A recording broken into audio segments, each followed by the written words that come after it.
स्वागत है आप सभी का YouTube channel the DM exam point पर। डियर स्टूडेंट्स, आज हम लोग एक न्यू टॉपिक की बात करेंगे जिसका नाम है त्रिभुज का क्षेत्रफल ज्ञात करना, वो भी सारणिक विधि से। सारणिक विधि से किसी भी त्रिभुज का क्षेत्रफल कैसे निकाला जाए। क्षेत्रफल निकालने के लिए आपको 3 निर्देशांक दिया जाएगा और तीनों निर्देशांक को हम लोग फार्मूले में अप्लाई करेंगे।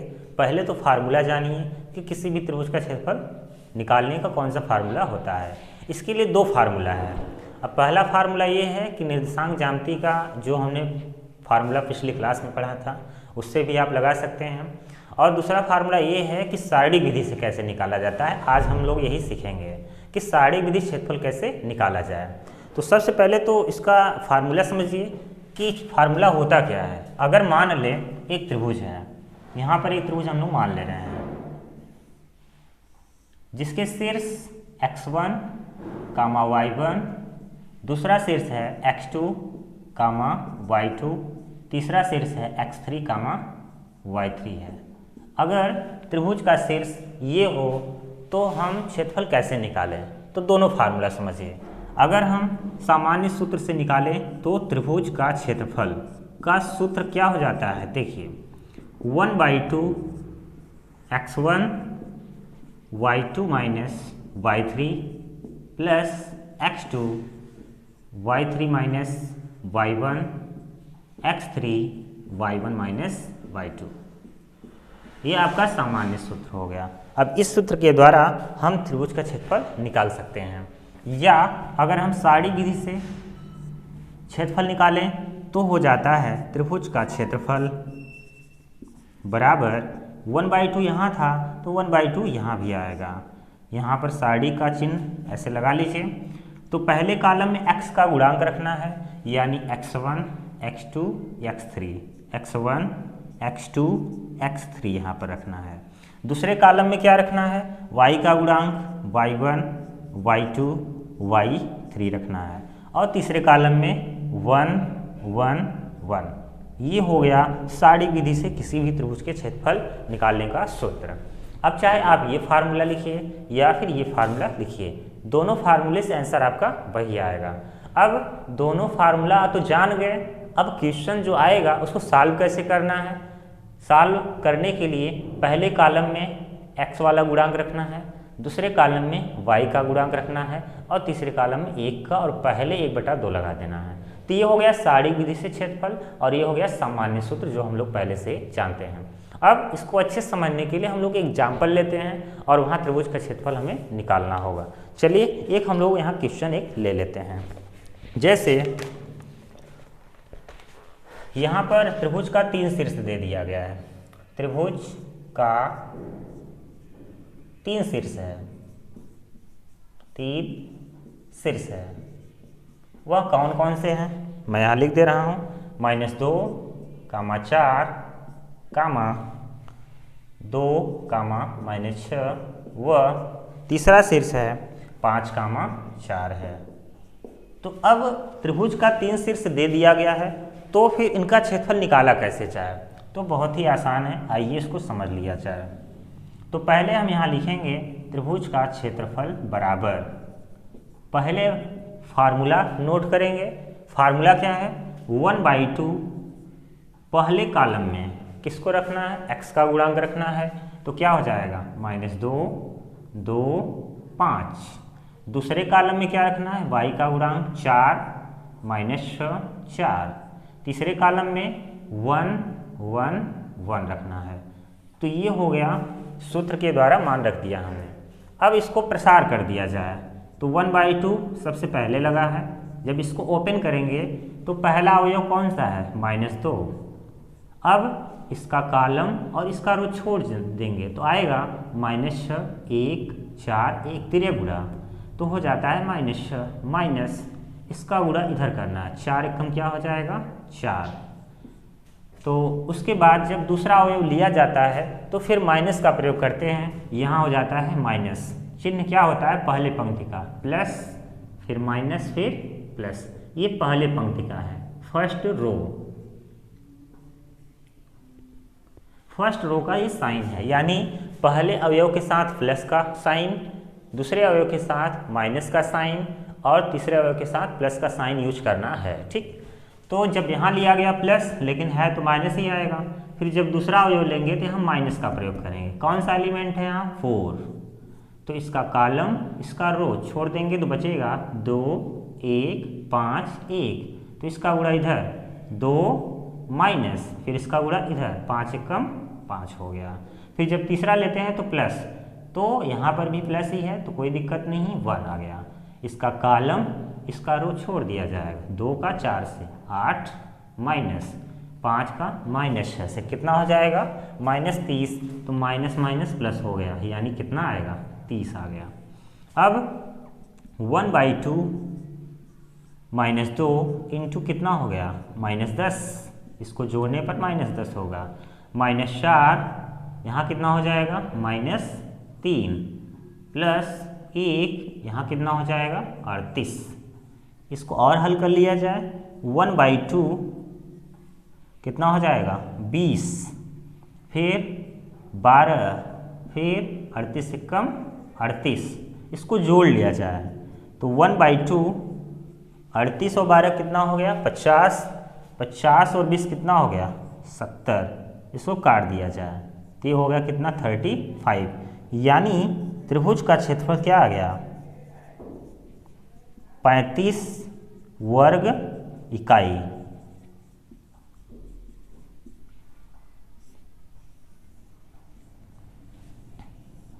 ये आ गया क्षेत्रफल, बहुत ही आसानी से आ गया। एक बार और अच्छे से समझ लीजिए ताकि जब भी त्रिभुज का 3 शीर्ष दे तो क्षेत्रफल आपको निकालने में कोई समस्या नहीं हो। तो जैसे त्रिभुज का 3 शीर्ष कोई भी हो सकता है, फार्मूला आपको यही लेना है।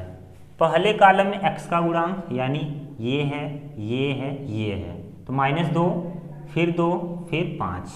फिर दूसरे कॉलम में y का गुणांक रखिए आप, 4 -6 4, 4 -6 4। तीसरे कॉलम में पूरा अवयव 1 कर देना है, 1 1 1। अब इसको प्रसार करना है जैसे हम लोग प्रसार करते हैं। यहाँ पर जो प्रसार किया गया है, प्रथम पंक्ति के अनुदिश प्रसार किया गया है। जब पहला अवयव लेंगे -2 है तो इसके साथ प्लस का साइन, यानी प्लस माइनस माइनस ही होता है। जब दूसरा अवयव लिया जाता है तो उसके साथ माइनस, तो यहाँ प्लस है तो माइनस ही हो जाएगा, प्लस माइनस माइनस ही हो गया। जब तीसरा लिया जाता है तो प्लस प्लस प्लस ही हो जाएगा, तो 1 लेंगे तो आपका ये हो गया। जब ये लिया जाएगा, कॉलम रो छोड़ देना है, तिर्यक गुणा, इसका 1 से -6, इसका 1 4 से 4 एकम 4 हो गया। इसको ऐड करेंगे तो ये आ गया। ठीक, जब दूसरा अवयव लेंगे तो यहाँ माइनस से फार्मूले से आया, फिर 4 रखना है, तो इसका कॉलम रो छोड़ देंगे तो इसका गुणा 2 से 2 माइनस, इसका गुणा इससे 5 आ गया। फिर तीसरा अवयव क्या है? +1 हो जाएगा, कॉलम और रो छोड़ देना है, तो 2 चौका 8 और ये कितना हो गया? 30। अब इसको सॉल्व कर लेना है। जब सिंप्लीफाई कर देंगे तो लास्ट में आंसर मिलेगा त्रिभुज का क्षेत्रफल बराबर 35 वर्ग इकाई। किसी भी आकृति का जो क्षेत्रफल होता है वो वर्ग इकाई ही लिखा जाता है। अगर मात्रक नहीं दिया है तो वर्ग इकाई का आप लगा सकते हैं। ये तो था त्रिभुज का क्षेत्रफल निकालने का कॉन्सेप्ट। इस तरह से शीर्ष कुछ भी दिया हो, त्रिभुज का 3 शीर्ष दिया हो तो क्षेत्रफल आसानी से आप निकाल सकते हैं। अब अगला कॉन्सेप्ट क्या है? मान लीजिए संरेख की बात कर दिया कि 3 शीर्ष दिया है और सिद्ध ये करना है कि तीनों बिंदु क्या है? संरेख है, यानी एक ही रेखा पर आपका स्थित है। तो अब उसके लिए क्या कॉन्सेप्ट है, आइए समझ लेते हैं हम लोग।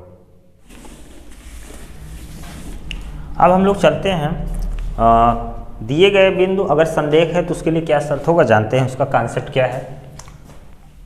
त्रिभुज या फिर यदि 3 बिंदु संरेख है, 3 बिंदु संरेख है तो शर्त क्या होगा? 3 बिंदु संरेख का मतलब तीनों एक ही रेखा पर होंगी, तो शर्त ये है कि त्रिभुज का जो क्षेत्रफल आएगा वो 0 आएगा। त्रिभुज का क्षेत्रफल बराबर 0 यानी 0। ये आपका फार्मूला है, यानी कि जो हम त्रिभुज का क्षेत्रफल निकालते हैं, अगर 3 बिंदु लेकर के फार्मूले में रख देते हैं, अगर 0 आ गया यानी वो त्रिभुज का क्षेत्रफल नहीं है, 0 आ रहा है यानी वह तीनों बिंदु एक ही रेखा पर स्थित है।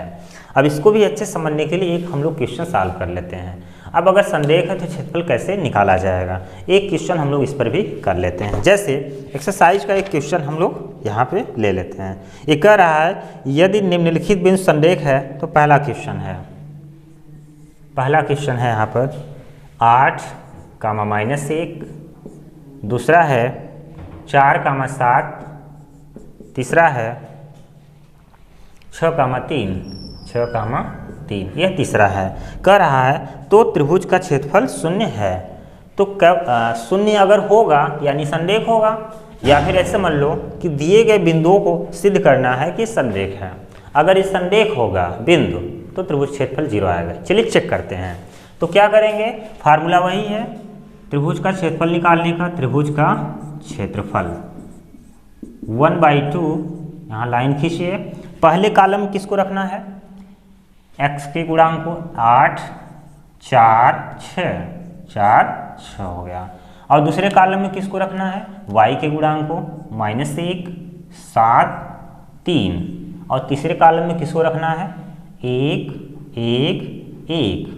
अब इसको प्रसार कर देना है तो हो जाएगा 1/2 आपका प्रसार करना है। चलिए प्रसार कर देते हैं। तो पहले कौन सा अवयव 8, तो इसका कॉलम और इसका रो छोड़ दिया जाए। 7 एकम क्या हो गया 7, यहाँ पर माइनस होता है 3 एकम 3। फिर जब दूसरा लिया जाता है तो कौन सा चिन्ह प्रयोग करेंगे, माइनस। कौन सा एलिमेंट है -1, तो हो जाएगा +1। इसका कॉलम इसका रो छोड़ देना, 4 एकम 4 माइनस इसका गुणा इससे करना है 6 एकम 6। अब तीसरा अवयव के साथ प्लस, तो यहाँ भी प्लस है, कोई दिक्कत नहीं है। 1 कॉलम और वो छोड़ देना, 4 किया क्या हो गया 12 माइनस 6 का 7 से कितना हो गया 42। इतना समझ में आ गया। अब इसको क्या कर लेना है, हल कर लेना है। 1/2 8 × 7 में से 3 होगा -4, 1 यहाँ पर -2, फिर 1 यहाँ पर कितना होगा -30। 1/2 32, यहाँ हो जाएगा -2, यहाँ पर हो जाएगा कितना -30। तो 32 में से 2 माइनस करेंगे 30, और 30 में से 30 फिर माइनस होगा तो क्या हो जाएगा टोटल वैल्यू 0, यानी 1/2 × 0। और क्या आ गया आंसर 0। और ये किसके बराबर है, त्रिभुज का क्षेत्रफल। और हम जानते हैं कि त्रिभुज का क्षेत्रफल 0 आ गया तो वह दिया गया बिंदु क्या होगा, संरेख होगा, यानी वह एक सीधी रेखा में तीनों बिंदु स्थित है। पता चल गया कि ये जो बिंदु है वो क्या है, संरेख है। इतनी बात समझ में आ गई होगी। अब इसी से रिलेटेड एक क्वेश्चन और आता है, उसमें क्या करता है कि वो बोल देता है क्वेश्चन में कि त्रिभुज का क्षेत्रफल इतना वर्ग इकाई हो तो k का मान बताइए, p का मान बताइए। तो वो क्वेश्चन भी आसानी से लग जाता है। हम क्या करेंगे, जब मान देगा तो क्षेत्रफल की जगह क्षेत्रफल का मान रख देंगे। यह एक समीकरण बन जाता है और उसको हल कर लिया जाता है। k का मान या p का मान कैसे निकाला जाता है। अब चलते हैं, उसको भी एक क्वेश्चन हम लोग लेकर के सॉल्व कर देते हैं।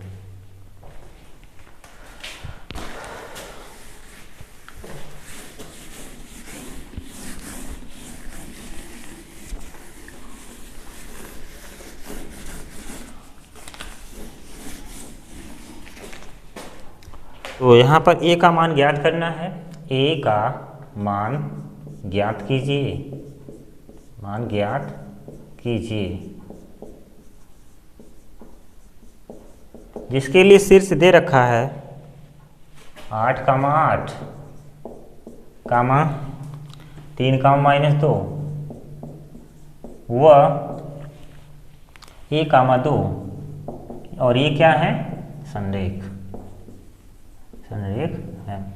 अब a का मान ज्ञात करना है और तीनों बिंदु क्या है, एक दूसरे के संरेख हैं। तो चलिए इसको लगाते हैं। त्रिभुज का क्षेत्रफल बराबर क्या होता है 1/2, पहले कॉलम में किसका, x का गुणांक 8, 3, a, ये x का गुणांक है। देखिए 8, 3, a।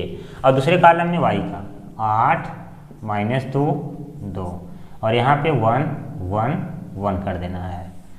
अब ए का मान ज्ञात करना है जब ये क्या हो, संरेख हो, और जब भी संरेख होता है त्रिभुज क्षेत्रफल क्या हो जाता है, 0। 1/2 इसको प्रसार कर दीजिए। पहला अवयव कौन सा, 8, कॉलम और रो छोड़ देना, इसका गुणा इधर -2 माइनस इसका गुणा इससे करो, 2 हो जाएगा। फिर जब दूसरा एलिमेंट लेंगे तो यहाँ क्या हो जाएगा, माइनस, और अवयव कौन सा है 8, कॉलम और रो छोड़ देंगे तो बचेगा 3 1 A1। तो इसका गुणा इससे करेंगे 3 और इसका गुणा इससे करेंगे A हो जाएगा। फिर तीसरा कौन है 1, कॉलम और रो छोड़ देना, 3 दूनी कितना हो गया 6 माइनस इसका गुणा इससे करेंगे प्लस क्या हो जाएगा 2A। तो देखिए इसका क्रॉस मल्टीप्लिकेशन हो जाएगा, क्या आ जाएगा 0, और यहाँ पर गुणा हो जाएगा -4, और यहाँ पर -8 इंटू, इसको तो मल्टीप्लाई करना होगा क्योंकि ये सब्ट्रैक्ट नहीं हो पाएगा, तो इसका इससे मल्टीप्लाई करेंगे 24 + 8A आ जाएगा, और वहाँ पर कितना होगा 1 का मल्टीप्लाई करिए 6 + 2A हो गया।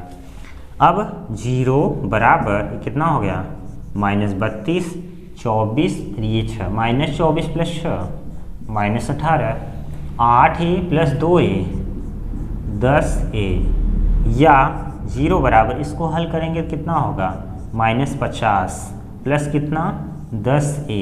इसको तो आप पक्षांतर कर सकते हैं, इस तरफ माइनस है इस तरफ क्या हो जाएगा 50 बराबर 10A हो गया। ये 0 0 कैंसिल, A का मान कितना आ गया 5। यानी अगर A की जगह 5 हो जाए तो तीनों बिंदु क्या हो जाएगा, संरेख हो जाएगा। ये क्वेश्चन आपका एग्जाम में आ सकता है इस मेथड के आधार पर। और इसी आधार में आपका आता है चतुर्भुज का क्षेत्रफल निकालने के लिए, तो उनको हम लोग क्या करते हैं, 4 शीर्ष देगा तो हम विकर्ण खींच लेते हैं, विकर्ण खींचने से वो चतुर्भुज 2 त्रिभुजों में बढ़ जाएगा। उसके बाद क्या करना है, त्रिभुज का क्षेत्रफल अलग अलग निकाल करके जोड़ देना है, तो बहुत ही आसानी से क्षेत्रफल आ जाएगा। अब आज का जो टॉपिक था इतना ही था, अगली टॉपिक बहुत जल्दी लेकर के आऊँगा। एग्ज़ाम काफ़ी नज़दीक है, मैं स्टूडेंट से ही कहना चाहूँगा वो तैयारी अपनी बरकरार रखें, तैयारी करते रहें। जो भी कन्फ्यूज़न हो वो क्लास में डिस्कस करें और आपस में भी अपने स्टूडेंट्स का सहयोग लें, डिस्कस करके और सारे टॉपिक्स को क्लियर करना है। जब तक एग्ज़ाम आ जाता है बहुत अच्छे से आपको तैयारी करनी है, जिससे अच्छे मार्क एग्ज़ाम में ऑब्टेन कर सकें। धन्यवाद।